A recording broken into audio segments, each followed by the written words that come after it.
व्योम भूमे न तेजो न वायु चिदानंद रूप शिवोऽहं शिवोऽहम् न च प्राणसंज्ञो न वै पञ्चवायु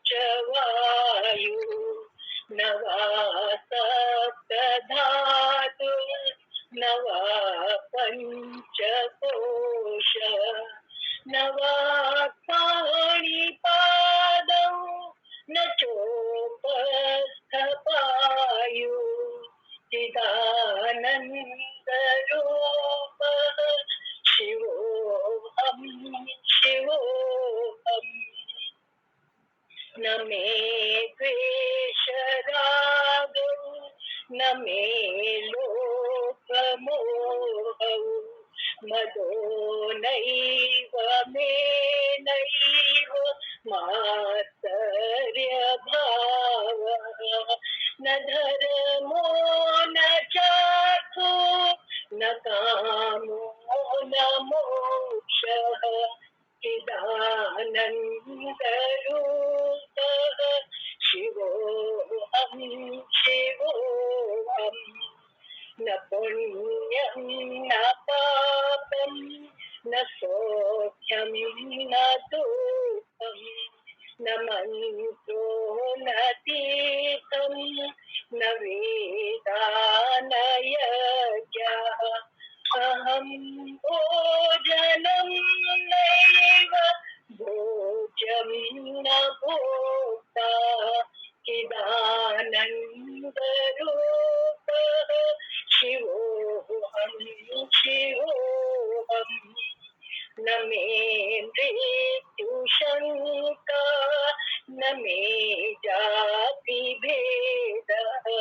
पिता नैव मे नैव माता न जन्म न बन्धुर्न मित्रं गुरुर्नैव शिष्यः चिदानन्दरूपः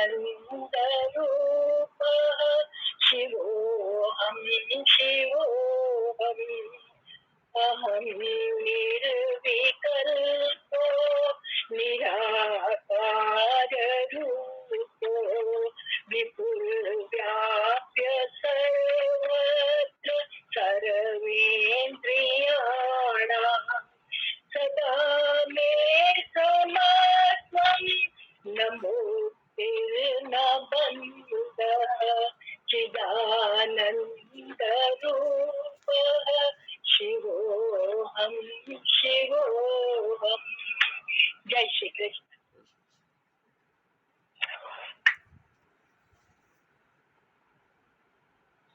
जय श्री कृष्ण स्वामी जी। जय श्री कृष्ण।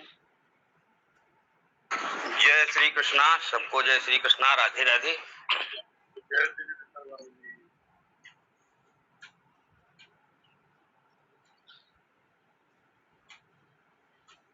ओम गुरुर्ब्रह्मा गुरुर्विष्णु गुरुर्देवो महेश्वरः गुरु साक्षात् परब्रह्म तस्मै श्री गुरुवे नमः। ध्यानमूलं गुरुमूर्तिः पूजामूलं गुरोर्पदम् मंत्रमूलं गुरोर्वाक्यं मोक्षमूलं गुरुः कृपा। आनन्दमानन्दकरं प्रसन्नं ज्ञानस्वरूपं निजभावयुक्तं योगीन्द्रमीड्यं भवरोगवैद्यं श्रीसद्गुरुं नित्यमहं नमामि। अखण्डमण्डलाकारं व्याप्तं येन चराचरं तत्पदं दर्शितं येन तस्मै श्रीगुरुवे नमः। ब्रह्मानन्दं परमसुखदं केवलं ज्ञानमूर्तिं द्वन्द्वातीतं गगनसदृशं तत्त्वमस्यादिलक्ष्यम् एकं नित्यं विमलमचलं सर्वधी साक्षिभूतं भावातीतं त्रिगुणरहितं सद्गुरुं तं नमामि। सद्गुरुं तं नमामि। श्री सच्चिदानंद भगवान की जय। पूज्य चरण श्री सद्गुरुदेव भगवान की जय। तो कल जो है हम आप सभी श्रवण कर रहे थे ध्यान साधना, जो 254 से लेकर के 260 तक ये थे। 6 श्लोक इसके भी और हैं, तो आगे चलते हैं। निर्विकल्प कमलन्नल्पमक्षरं यत्तक्षरक्षर विलक्षणं परं नित्यं अव्यय सुखं निरंजनं ब्रह्म तत्त्वमसि भावयात्मनि। यानी जो द्वैत रहित है, यानी अखंड है, अविनाशी है, भूमा है, क्षर और अक्षर यानी दोनों से भिन्न है, जो परम है, नित्य है, यानी अखंड सुख रूप है और निष्कलंक है, वह ब्रह्म तुम हो, इसकी भावना अपने हृदय में करनी चाहिए। निर्विकल्पम यानी जो माया निर्मित नहीं है, जो माया के द्वारा जिसकी रचना नहीं हुई, और मन बुद्धि यानी वासना निर्मित है, ये सब कामनाओं वासनाओं के द्वारा निर्मित है, इसलिए इनसे इसके जो विक्षेपों से परे है, यानी इन सारे विक्षेपों से जो अलग है, वह यानी आत्मा वासनाओं का प्रकाशक तो है, किंतु स्वयं अच्युत है, जिसका कभी अच्युत है, कभी वो च्युत नहीं होता है।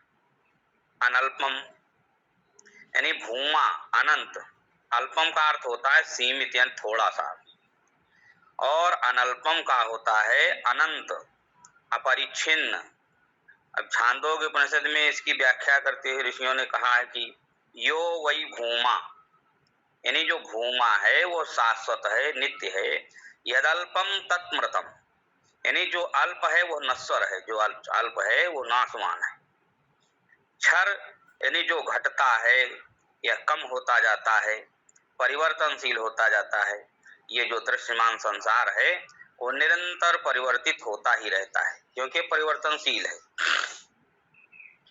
अब अक्षर यानी अक्षर जो है दोनों से विलक्षण है, और वह है परम सत्य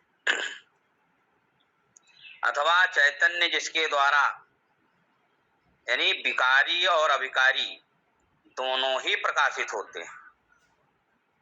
नित्यम अव्ययम सुखम यानी अक्षुण आनंद, विषयानंद नहीं जो क्षणिक है और कम ज्यादा होता रहता है, ये तो परम शाश्वत आनंद है, जिसका अनुभव मन और बुद्धि से परे है।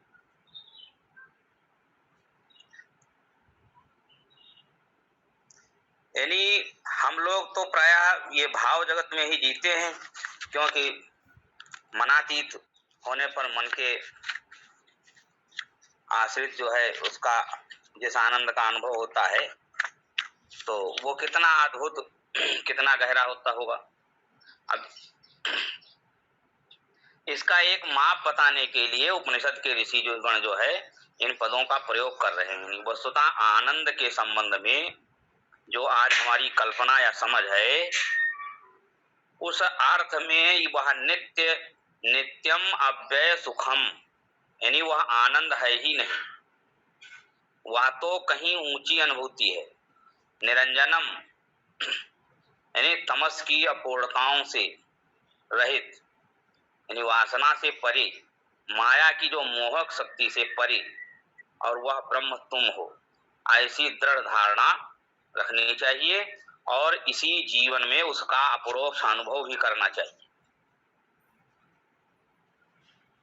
यद विभाति सदनेकधा भ्रमान नाम रूपक रूप गुण विक्रियात्मना हेमत्व स्वयं विक्रियम सदा ब्रह्म तत्त्वमसि भावयात्मनि। अब वह एक परम सत्य है, सदा अविकारी है, उसमें कोई विकार नहीं, किंतु भ्रमवश जो है नाना नाम नाना रूप नाना प्रकार के गुण, यानी ये सब विकारों से ही भासते हैं। जैसे स्वर्ण निर्विकार रहकर भी अनेक नाम रूप में भासता है, इसलिए तुम वही ब्रह्म हो, इसका इसकी जो है भावना अपने अंतःकरण में करो। यानी सत्य तो एक ही है, किंतु नाना रूप से भाषित होता है। इसका कारण है देखने वाले का मोह, यानी मन की इस छलना को भ्रम या मोह कहते हैं।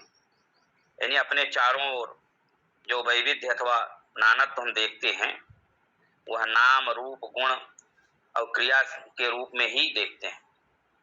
यानी चारों को हटा करके यदि हम संसार को देखें तो हम पाएंगे कि वह ब्रह्म के अतिरिक्त और कुछ नहीं है।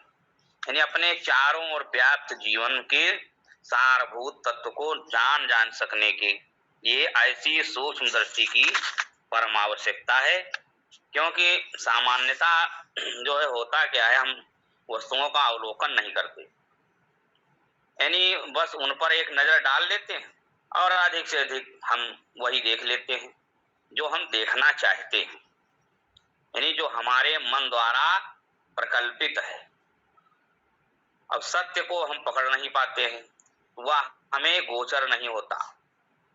यानी सूक्ष्म कुशल आध्यात्मिक यानी इन प्रकार के अवलोकन के द्वारा ही जो है सत्य को तत्व को जो है हमारे समक्ष उद्घटित हो पाएगा। ये केवल देख लेने अथवा नजर डालने मात्र से कुछ नहीं होगा, वैसा देखना तो भ्रम मात्र है।